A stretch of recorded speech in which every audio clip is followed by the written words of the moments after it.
Hello guys, it's December 17th and we have a 8-game NBA slate for this Monday. And so starting off at point guard, up top Westbrook, Harden, Curry. They're not in spots where I'm going to want to play them. Westbrook, yeah, it's a good matchup. And if this game does stay close, then Westbrook can smash. But uh, just I have like a reluctance to just against paying for a top end guy like Westbrook or just any of these guys unless there's an absolute smash spot. And Westbrook 11-2, it just seems a little bit pricey. Maybe it could be a blowout. There's some risk to it. And Harden, Curry, they're in slower paced games. So Ben Simmons, Embiid has rested in some back to backs, so just watch out for that. If he's out, then Ben Simmons and Jimmy Butler become in play, and they're going to be near locks if Embiid is out. Butler, especially, because I think he's only 7,400. But other than that, Damian Lillard, 8,800. He is going to play, expected to play. And 8,800 seems like a really good price for Damian Lillard. He's been above 9K, 10K even this season, and at 8.8K against the Clippers, fast-paced game. He should be able to get you value. He needs to get you 44. He definitely has 60 plus 70 point upside. And Lillard, not much needs to be said about him. Great player, all star. Lillard 8,800. One of my favorite point guard plays on the slate. Next, Chris Dunn, 6.2K. He saw 36 minutes last game. With Zach LaVine out, LaVine's going to be out again. OKC, their defense is pretty solid, but the Bulls, they're going to have to rely on guys like Chris Dunn, Lauri Markkanen to carry this offense with LaVine out. Usage is going to go to Dunn, Lauri Markkanen, and if this game can stay close, 30 plus minutes, definitely just a lock, near 40 even possibly, because Chris Dunn actually did get into foul trouble and he was benched for a few minutes in the fourth. So definitely Chris Dunn could play near 40 minutes, and if this game does stay close, you can definitely run it back with Russell Westbrook in like a GPP. Cash, I definitely would stay away from Westbrook. You can definitely do it, but just not going to be where I go on this slate. Chris Dunn, though, I think you can play him in cash. He's only 6.2K, going to start, and going to see a ton of minutes. Next, his other starting backcourt mate, Ryan Arcidiacono, 4.2K. He got 39 minutes, and his price is still very friendly at 4.2K. Doesn't need to do a whole lot for you. Get you 21 points and you're good. He gets you pretty solid numbers all around, and he's not going to shoot the ball a ton, but he doesn't need to, especially at this price. If he can make his shots, then he's definitely going to smash his price tag. And so Arcidiacono, another nice play. On to shooting guard. Up top, Devin Booker I like. In Madison Square Garden, we all know about it. MSG narrative. Booker's back, second game. First game he played 36 minutes already. Looks like he's going to be already without a minutes restriction. Does a whole lot. Great matchup against the Knicks. And this could be an absolute, blow-up spot for Devin Booker. Game should stay close. Two teams really aren't going to blow you out. So Booker, 8.5K, has tremendous upside. He's hit 60. We all know he can score 70 plus. So Booker, 8.5K, excellent play. Next, Jimmy Butler, as I mentioned earlier. If Embiid is out, 7.4K. That's just way too cheap if Embiid does somehow sit out. And really, other than that, these plays I'm not really that interested in. So small forward. Paul George again, kind of like Westbrook. Durant's in a slow pace. For Giannis though, if Malcolm Brogdon, Chris Middleton are out, definitely Giannis becomes interesting. Definitely would go Giannis over Westbrook then. And that definitely, you gotta trick back from the news on that one. But if Brogdon and Middleton or just one of them are in, I probably would stay away from Giannis. So going down to Bogdanovic, the Kings, Bogdan, 5.8K. They're coming off a back-to-back, but in back-to-backs, if you look at their stats with 0 days of rest, Their stats are down. The Kings don't really play well, but that also is because they've played tough teams like Utah and Houston. So they definitely are tougher matchups on the second of the back-to-back. So it makes sense that the Kings did struggle, and it's really just natural for teams to struggle on the second game. So Bogdan though, only 5.8K. It's gonna be a very fast-paced game. The first time that I played, the game scored a total of 271, which is just crazy. And I don't think it actually went into overtime at all. So just crazy offense. And Bogdanovich, he did play 37 minutes, pretty heavy. Iman Shumpert was out. So Bogdanovich here, I really like a 5.8K. Should be able to hit you 30 plus as long as this game stays close. And the Kings have been pretty solid this year. So Bogdanovich, not a bad play. Next, Kevin Knox, 5.7K. Again, this game should stay close. He's seeing massive minutes. And Mitchell Robinson is out. So basically, they're kind of forced to play Noah Vonleh at the 5. Sometimes Luke Cornett will get some minutes at the 4. And so Knox, other than Cornett at the 4, Knox is going to be playing the 4 a lot, actually. And so really you can see like a Knox Vonleh lineup at the 4 and the 5 to close, especially with how they've been treating Cantor. So Knox still 5.7K, not a bad price. He has 30, 40 point, kind of like a consistency that I would say right now with all the minutes that he's been getting. Next, more of a GPP play, I'd say. Price seems cheap enough where we can play cash, but for me, I'm a little bit worrisome. Probably his knee injury still bothering him, but Robert Covington, 5.2K pace up spot. Sacramento turns the ball over third most in the NBA. And Covington's a guy that gets a lot of defensive stats. Somehow, in the first time that these two teams played each other, he actually got 0 steals and 0 blocks, which is the first time, the only time in, the game log that you see here. And he should be able to get, a lot of three-point attempts. He's going to make a couple of threes probably, and a terrific pace-up spot at home. Covington, he plays a lot of minutes. Last game only played 25, probably because of the knee injury.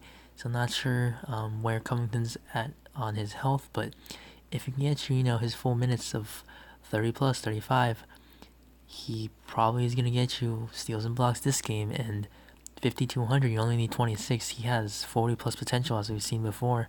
He can score, 20 points, 20 real life points, get you like 2 steals, 2 blocks, or something like that. This is a terrific GPP play. Next, Kelly Oubre, another GPP play, 4K. You don't really know his role or even if he's going to play, but 4K just seems so cheap for a guy with Kelly Oubre's talent. Only needs to get you 20, and he has 40-point upside, really. And especially against this Knicks defense, Oubre could definitely, go off in this spot. So I do like Kelly Oubre as a GPP play. And then next, power forward. Up top, I would say Tobias is interesting, 7.2K. Price is, still pretty nice. He needs to get you 36 for 5x. Portland, Aminu is a solid defender, but just as a team, defensive schemes, Portland has allowed quite a bit to power forwards. And so Tobias in this spot at home, I would say this game should stay close. Going to be very competitive. Tobias, main part of the offense, especially with Lou Will still out. Tobias is going to have to do a lot of the heavy work, along with Gallinari and Harrell. So Tobias, 7,200, excellent play, 50-point upside. Next, Lauri Markkanen, 6.5K. OKC's been giving up to forwards also, and Markkanen usage is going to be up. Played 37 minutes, and again, if you think this game stays close, which it has a 13-point spread right now in favor of OKC, they're at home, but the Bulls, without Levine, they're healthy now, and these guys are really not that bad, as we've seen how they've been blowout in the past. So Markkanen against OKC, gonna get a lot of usage. I do like Lauri Markkanen quite a bit. Next, Noah Vonleh. He will play probably 30+ minutes. He can definitely get you 40 minutes even, especially with how Enes Kanter's been treated on back-to-backs. And Kanter, he gets significantly less minutes on a back-to-back. However, this is a very good matchup for Kanter. And if this game does stay close, maybe David Fizdale is going to want to play Kanter, but we never know. Vonleh is definitely a bit safer, and he's cheaper. So Vonleh, though, he can play the 4, he can play the 5 when Kanter's on the bench, especially without Mitchell Robinson. So Vonleh gets you, double-double, and he can actually get a lot of assists, and, sometimes gets you some blocks and steals. Gonna take a good amount of shots, double digits, and 5,500 against Phoenix. Great matchup. I like Noah Vonleh. Dario Saric.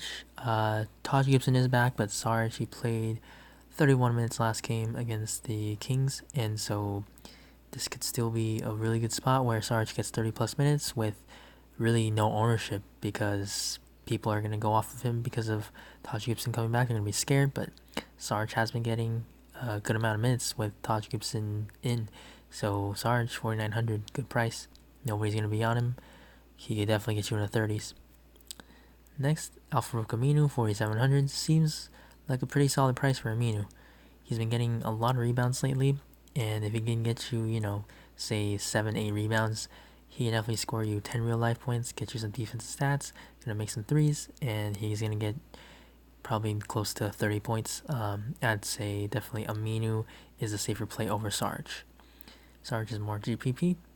And then next, Nemanja Bjelica. Marvin Bagley is going to be out. He played 35 minutes today, which is a really big chunk. He's 30 years old, so he's not one of the younger kings. But at power forward, where Bjelica plays, they really don't have many other options. They don't really want to use Troy Williams or Harry Giles, so Bjelica is going to get a lot of the run. And on a back-to-back, he is going against his form team, so if you're on the revenge narrative, you can definitely go Bjelica. 4,400 for a guy that should see, I would say, a conservative approach estimate. I'd say 20 minutes at least. Probably can see 30+ though, so it's a wide range of minutes that he could possibly play, but good upside, gets you defensive stats too, and he's a solid player really. Next, Luke Cornett, GPP only. Make sure you don't play this guy in cash, because this is just a gamble. Because you look at how he played 24 minutes last time when Mitch Robinson was out.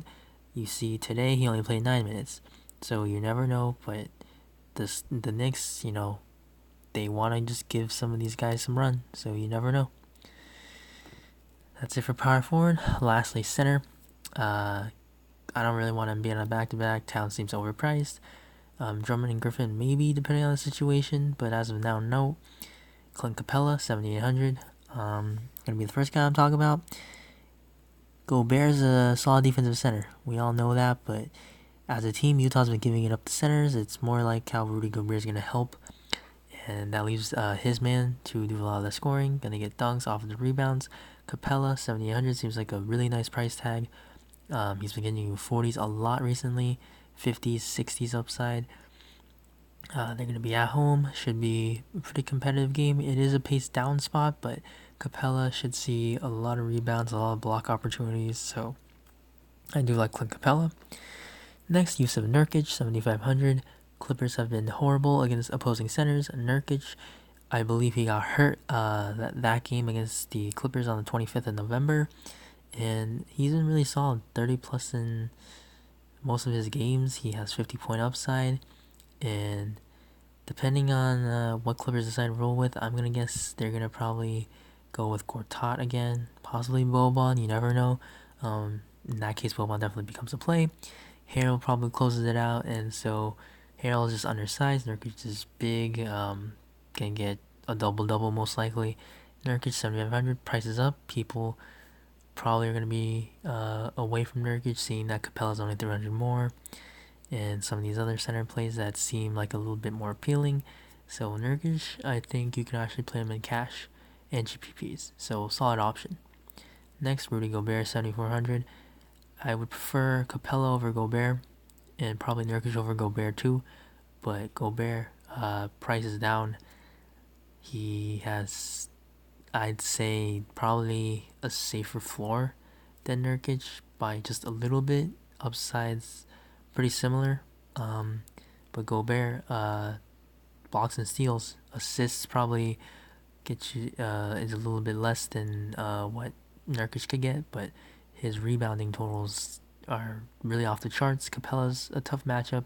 The two of them can definitely eliminate each other, but still, both these centers in this game should see 30 plus fantasy points if this game stays close, which I think it will. Gobert's gonna see 30 plus minutes, and last game we all know he got ejected, and he probably is gonna want to really show off this game. Gonna have a strong game, I would say, but not a play that I want to play in cash though.